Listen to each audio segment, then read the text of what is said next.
দেশের ব্যাংকগুলোতে কোটি টাকা রয়েছে এমন অ্যাকাউন্টের সংখ্যা দিন দিন বেড়েই চলেছে। বিশেষ করে আর্থিক সংকট, দ্রব্যমূল্যের ঊর্ধ্বগতি ও মূল্যস্ফীতির চাপের মধ্যেও বড় অঙ্কের জমার হিসেব সংখ্যা বাড়ছে।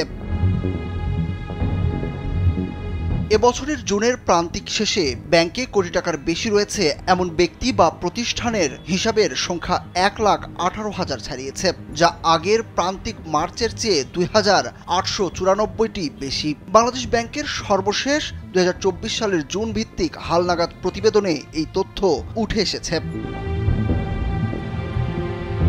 খাত সংশ্লিষ্টরা বলছেন, দ্রব্যমূল্যের ঊর্ধ্বগতিতে নিম্ন ও মধ্যবিত্তরা পিষ্ট।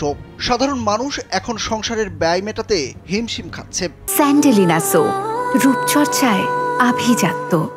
এতে করে ব্যাংকে টাকা জমানোর চেয়ে অনেকে আগের জমানো অর্থ ভেঙে খরচ করছেন। এমন পরিস্থিতিতেও এক শ্রেণীর মানুষের আয় বেড়েছে। এরা হচ্ছে বিত্তশালী বা বড় প্রতিষ্ঠান। কেন্দ্রীয় ব্যাংকের তথ্য বলছে, 2024 সালের জুন শেষে ব্যাংক খাতে মোট আমানতকারীর সংখ্যা দাঁড়ায় 15,84,77,523। এসব হিসাবে জমা আছে 18,38,083 কোটি টাকা। এর মধ্যে 1 কোটি টাকার বেশি আমানত রয়েছে এমন ব্যাংক হিসাবের সংখ্যা রয়েছে 1,18,784টি।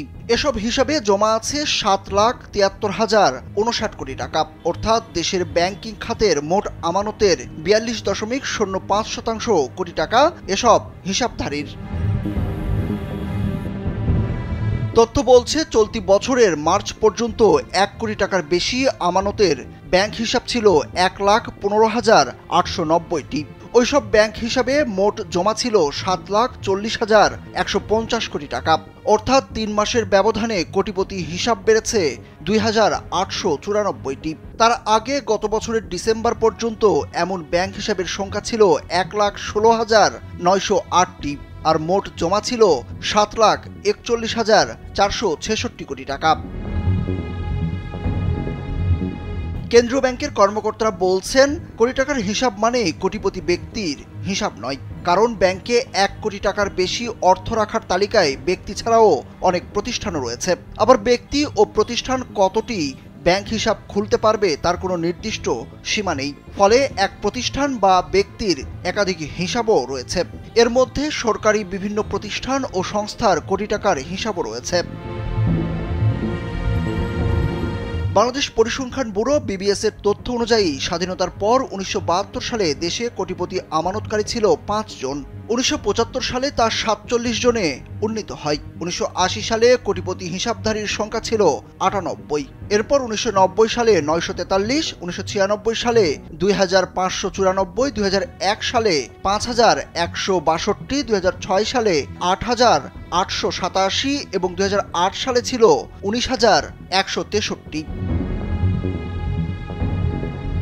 2020 সালের ডিসেম্বর শেষে এই আমানতকারীর সংখ্যা দাঁড়ায় 93,890।